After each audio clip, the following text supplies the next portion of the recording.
Hey YouTube, today I bought a brand new bike, an Aprilia RS660. Love it, absolutely fantastic bike. I brought it home and I'm starting the break-in process on the bike. I'm using a method I learned about a few years ago called the Calsci method. If you Google Calsci, C-A-L-S-C-I, and the words oil or break-in or oil filter, you'll find the site. And hunt around in there, look at the articles. You'll find this break-in procedure. I think it's under new bikes. And it gives you a procedure to follow and a rationale for the procedure. And I read about this before buying my last new bike, which was a 2011 GSX-R. I used the method, a little skeptical at first, but when I saw the results of what you do on this first day, it made me a believer. And so I decided to use it on all bikes going forward. I've done it again today, and I got the exact same results as I did with the GSX-R. Before I go any further, I want to emphasize that this does not replace the factory break-in fully. It changes what you do on the first day. You won't go wrong if you want to play it safe and follow what the factory says to do. I'm not an engineer. Your mileage may vary, etc., etc. This advice is worth every penny you're paying for it. So this is just what I've chosen to do. I like the results, and I want to share what you'll see what comes out of the engine when you do this, and maybe it'll convince you too. So the break-in method involves a very specific duty cycle for the first ride. You start the bike, let it warm up for a couple of minutes. Then you go on a ride of 5 miles, 5 minutes, something like that. Accelerating, decelerating, never lugging the engine, using about 1/3 to 2/3 of the rev band.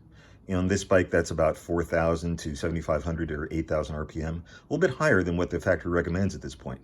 Factories recommend that you take it really easy for several hundred or thousands of miles during break-in. They never want you to run the engine fast. It's one of the things that's different about this method. So you do those first two shots. You do a 5-minute run, 1/3 to 2/3 of the available RPM, XL, decel, engine brake, never lugging the engine. You stop to let it cool in between each run. After that second 10-minute run, you've let it stop and cool for 5 minutes. Then you go on a fairly hard ride, 25 to 50 miles, and you use more of the rev range, almost all the way up to redline. The method says you can even go over redline. I don't do that. That would make me nervous. But the idea is you want to use more of the rev range than the factory recommends. And it's the same deal, same procedure, XL, decel, engine brake. You can use full throttle, but make sure the load is fairly light. And you do that, again, 25 to 50 miles. And then you come home and you change the oil. And I'm going to show you now what comes out of the engine when you do that. So this is the oil. And I stir it up a little bit. All that swirling that you see, that's suspended metal pieces. Tiny microscopic little metal. They're not shavings. You can't even feel it when you stick your finger in and you rub it on the end of your finger. You can't even feel any texture at all. They're very, very fine, but it's very clear that this is metal from the inside of the engine. This bike now has a grand total of about 40 miles on it, no more.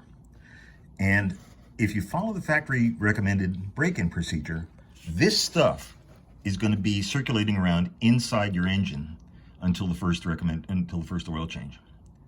So I did this on the Gixxer, as I mentioned. That bike I rode to about 15,000 miles.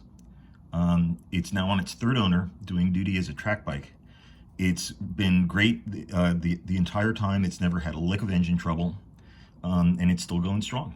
So just seeing this and seeing what's inside your engine, fresh from the factory, made me an absolute believer in this. So again, it's just a very simple duty cycle and then an immediate oil change. Fresh oil, full synthetic oil is going to go in there, just as the factory recommends. I'm probably not going to ride the bike super hard for the first few thousand miles. Maybe a little bit more than factory recommends. But again, there's nothing about doing this on this first day that's going to change or prevent you from following factory recommended braking procedures thereafter. I just thought I'd share a little bit of firsthand view of what actually comes out of the bike during this first oil change on the very first day with just a few miles on it. Hopefully this helps you.